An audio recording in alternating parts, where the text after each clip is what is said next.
Today we will start our next chapter. Unmute, sir, mute yourself, please. Good morning, students. Today we will start our next chapter, chapter number 8, transport and communication. Is basically tertiary activity, right? But it acts an artery for any economy, for any country. So this is most important tertiary activity. In detail in this chapter, what are the means of transport and communications, right? So first of all, every natural resources, economic activities, markets are really not found in one place, right? So they vary place to place. Some places are rich in resources, some places are a zone of economic activities, and while some places are developed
Yes, today our topic is transport and communication, which is our chapter number 8, right? This is important tertiary activity. And first of all the natural resources, economic activities, as well as markets are not found in one place. They varied region to region, right? Some regions are rich in resources, while some have developed markets, and some are a zone of economic activities. Secondly, transport, location, trade establish links between producing centers and consuming centers. Actually, transports are known as artery. As I told you, these are the act as artery for any economy or any country, because they links between producing centers and consuming centers. They took the production from the producing centers and help to reach it into the consumers. So transports are the means by which we can establish trade. Trade or commodities basically depends on our transport and communication, right? So similarly, high living standards and quality of life, it also depend upon the efficient means of transportation and communication. In ancient times, we live in kacha houses, but now these days there are multi-story buildings, pakka houses are there in even villages also, right? So this is available due to the transportation facilities. Because due to the transportation facilities, this building material can be reached to anywhere, can be reached in any region, right? So quality of life is also maintained by the transportation and communication system. Trade trade is directly depend upon the transportation system as well as the communication system. When the transportation system was limited in the ancient time, the trade was restricted to the villages or to the towns. But now these days, we can trade to the to most all of the parts of the country as well as out of the country, right? Similarly, communication system, when in the ancient time, when we have to communicate, we have to go to the man to communicate with him or her. But now we can communicate from our place to anyone in the world. So these expand our trade. So these all these things, transport and communication, they have acquired different and specialized forms. Now come to the topic modes of transport. Modes of transport, in this table you can see the mode of transport. The means of transport is broadly divided into three categories: land, water and air, right? So basically the principal modes of transports are land, water, air, and in recent years these is pipelines, right? Now to for which commodity we will use which type of transport, it will depend the type of commodity and the quantity of commodity, right? So first of all, means of transport is divided into land, water and air, right? Land transport is further divided into three: railways, roadways, railways and pipelines. Water transport is further divided into two categories: inland water transport and overseas water transport. Air transport is further divided into two: domestic airways and international airways. Domestic airways have two branches: public undertaking and private airways, right? Now for which commodity we will use which type of transport. Suppose if we have to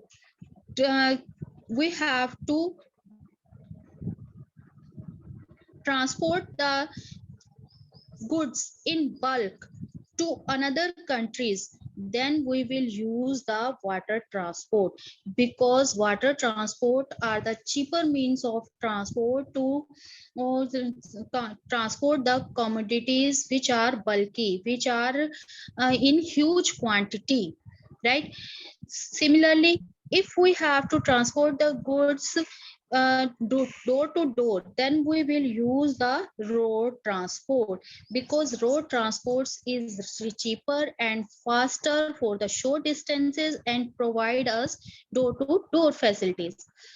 Railways are better for the bulky materials over long distances within a country. If we have to transport the goods within a country to the long distances, we will use the railway. Railway provide cheaper transportation facilities within the country. If we have to transport costly lightweight material and perishable goods which are destroyed very frequently, right? So these goods can be transported by airways within the country or out of the countries. Except these three: road transport, railway transport, water transport and air transport, pipelines are the means of transport which can be used to transport only commodities. Except pipelines, all the models are used to carry both passengers and materials, but pipelines are used to transport only liquid commodities. So the choose of mode of transport is totally depend upon the type of commodity as well as the commodity of the commodity quantity of the commodity. right? Now come to the first one, the land transport. Land transport, most of the movements of goods and services takes place over land, because land connects each and every area, each and every region to another region. So movement of goods and services can take place over land by the land transport. In early days, humans themselves were carriers. Humans are used to carry freight. Freight means commodity things. So humans were used to carry freights or passengers, palki or all that you are heard about that. Palki, doli, that was carried by 4 persons. So they carried the passengers, they carried the weight, and that is known as human portage, right? So this can be seen in some of areas of our country also. In hilly areas, till now we can see the human portage system, where the human beings carries the passengers in palki, or they carried freight on their shoulders, on their backs. After that, the animals were used to carry loads, and the most important animals were mules, horses, and camels that are used to carry the loads. After the animals, there was invention of the wheel, and it creates carts and wagons. And carts and wagons are used to carry the passengers as well as the commodities.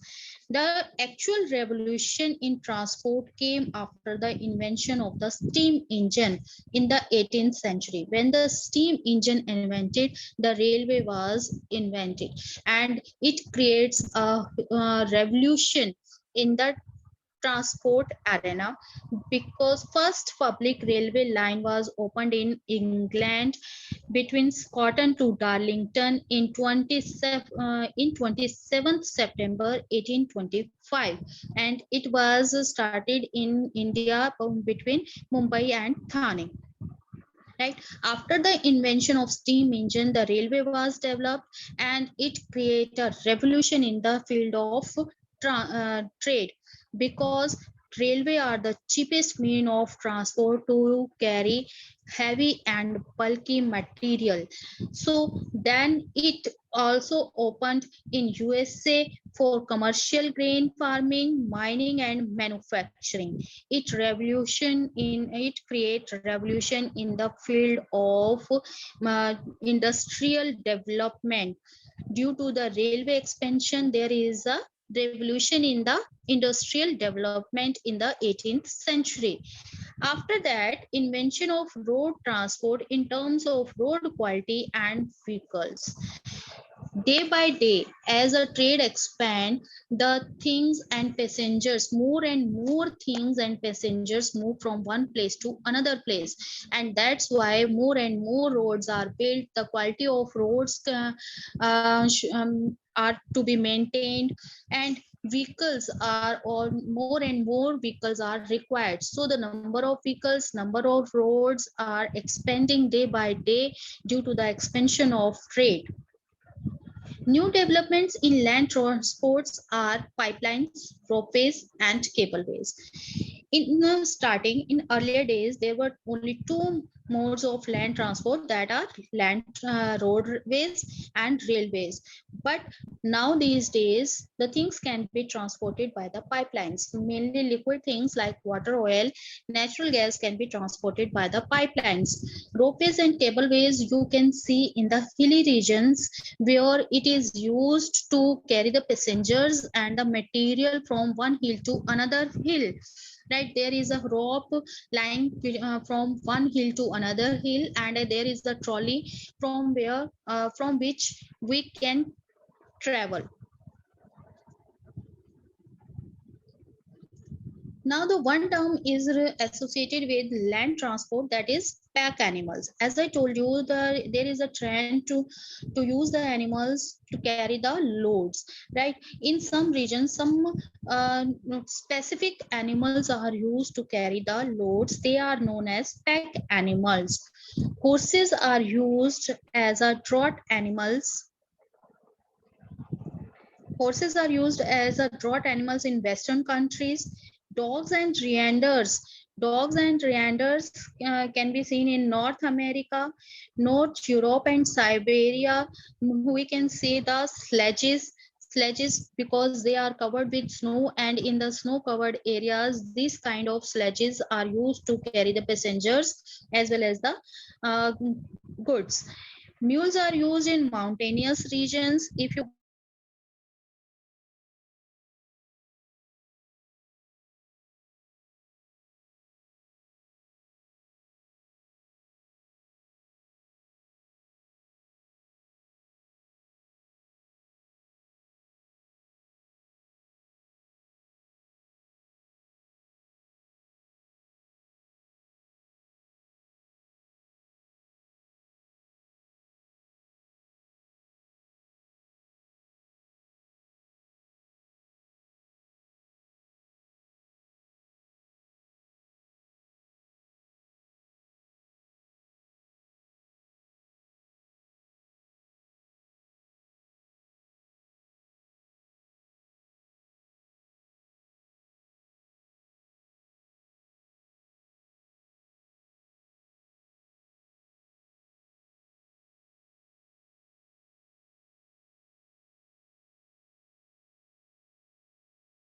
Hello Vandana ma'am, hello hello hello hello जानी बेटा, hello. Yes sir. हाँ क्या हो रहा है? आवाज नहीं आ रही अभी है ना? नहीं सर। पता नहीं क्या हो रहा है इनका। सर मैम म्यूट हो गए हैं। वंदना मैम यस सर। देखना। Hello Vandana ma'am, about 15 kilometers, and out of these 15 kilometers 33% is found in North America, right? So highest road density and highest number of vehicles are found in Western Europe, right? Now one term is also associated with the land transport, that is traffic flows. In this picture you can see the traffic is flowing from one direction to another direction, right? So traffic on the roads has increased dramatically in recent years because trade is expanding. There is different type of economic activities are there. Due to these expansion, trade and commerce, the transportation system is also expanding. The traffic on the roads is also expanding. Due to the requirement of the road length is more and more. The number of vehicles are increasing day by day, right? So roads didn't increase, but the traffic increased a lot, right? In each and every area we cannot make the roads. We can expand the road to a limited extent, but the number of vehicles are increasing day by day. It create the congestion in the cities, mainly in the metropolitan cities. You can see the traffic jam in the daytime. There is a two peak time, which is known as high points. Peak time means high points, when the traffic can be seen on the roads. There is a traffic jam, there is a congestion on the roads, and these high points are the morning and evening when people move to their offices, move to their businesses, move to their working place, and came back in the evening from their working places. So that is the most high points when the traffic jam, when the congestion can be seen on the roads. Now come to the highways. Highways are those roads which connect state to state, right? Which connect major areas of the countries. They are metal roads which connect different places of any country. They are constructed in a manner for unstoppably vehicular movement, because you can see the different highways when you travel. Whenever you travel from Delhi to Gurgaon, from Delhi to Amritsar, you move on highways. Highways are very smooth metal roads. There is no obstacle, there is no depression area, there is no dig pit, right? So these are made in such a way the vehicles can be traveled unobstacledly, right? So but highways face a lot of competition from railways and waterways, because to travel on a highway by the road transport, it is costly than the railways and waterways. So they have to face the competition with railways and with waterways, because now these days railways are also expanding. There can be seen and are different railway stations or in different regions, more railway stations on in different regions. So waterways are also used to transport bulky materials. So the highways have to face a lot of competition with these two modes of transport. Now we will talk about the highways in different countries of the world, right? So first of all, in Russia, a many highway network is developed in the industrialized region of West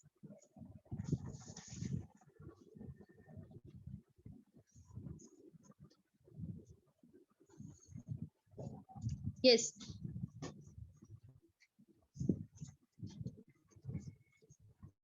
Actually, highways are 18-kilometer wide with specific traffic lanes. There can be 6 lanes, there can be 4 lanes, there can be 8 lanes, right? So to facilitate the passengers to carry the loads unobstructedly, there can be bridges, flyovers, dual carriageways, right? So that the congestion on the roads can be reduced, right? So in developed countries, every city and port town is linked through highways, right? Now we will talk about the different regions of the world, different countries of the world regarding highways. In North America, highway density is high, right? Because 33% of the world's total road length is found in North America. That's why road density is high, right? Every place within 20-kilometer distance is connected with a highway. Now you can imagine the how much dense the highway in North America. For example, city located on the Pacific coast is well connected with the Atlantic coast. In this picture, in this image, you can see the map of North America, and every city uh, is connected with the another city on Atlantic coast. Suppose this city is connected with the Atlantic coast city. So it is a link between west and east coast, which expand the trade and the movement of people. Similarly, cities of Canada in the north are linked with those of Mexico in the south. So highways in Canada are linked with north to south cities. What are the conditions in Europe?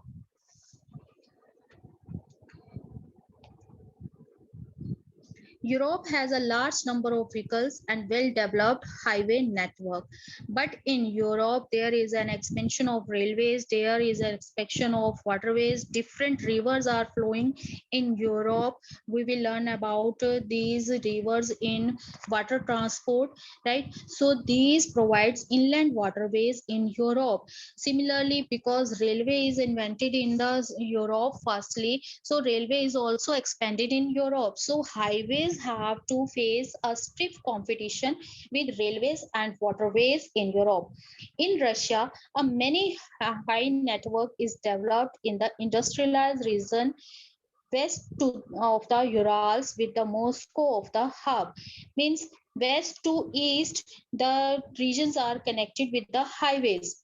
But due to the vast area of Russia, because Russia have the largest area, so due to this problem, geographical area, Russia railway is more important than highway, because due to the huge distance from west to east, railways are used to carry goods and freights. In China, there is a crisscross highways connecting all major cities. The major cities like Shanghai, Shanghai, Guangzhou, Beijing, all the major cities in China are well connected with the highways. If we talked about India, there is many highways which linked major towns and cities. For example, 7 number highway Varanasi and with Kanyakumari. It connects Varanasi with Kanyakumari. That is the longest highway of the country. Number of highways are there. We will discuss it in part B in detail, right?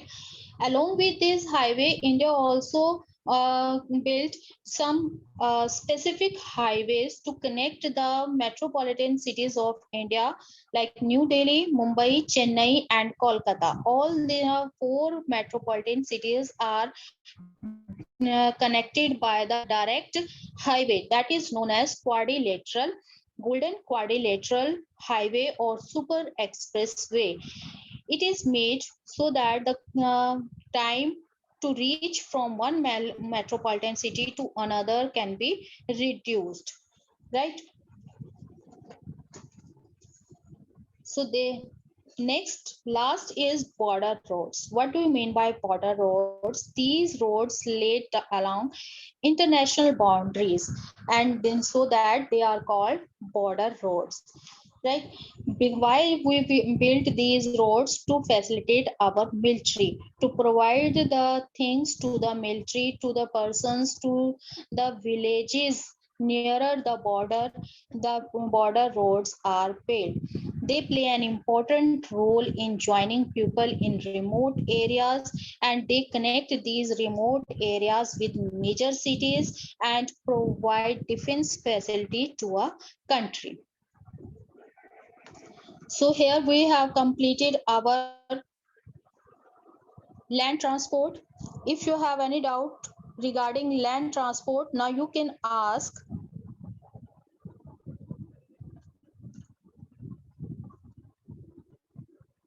Students, you can raise your hand if you have any doubt. Am I audible to all you? Am I audible to all of you? If you have understood, raise your hands.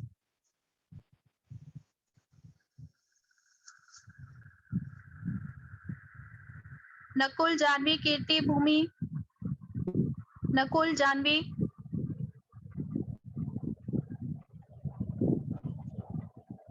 Janvi, was it audible now? Okay. Okay. Tomorrow we will discuss the railway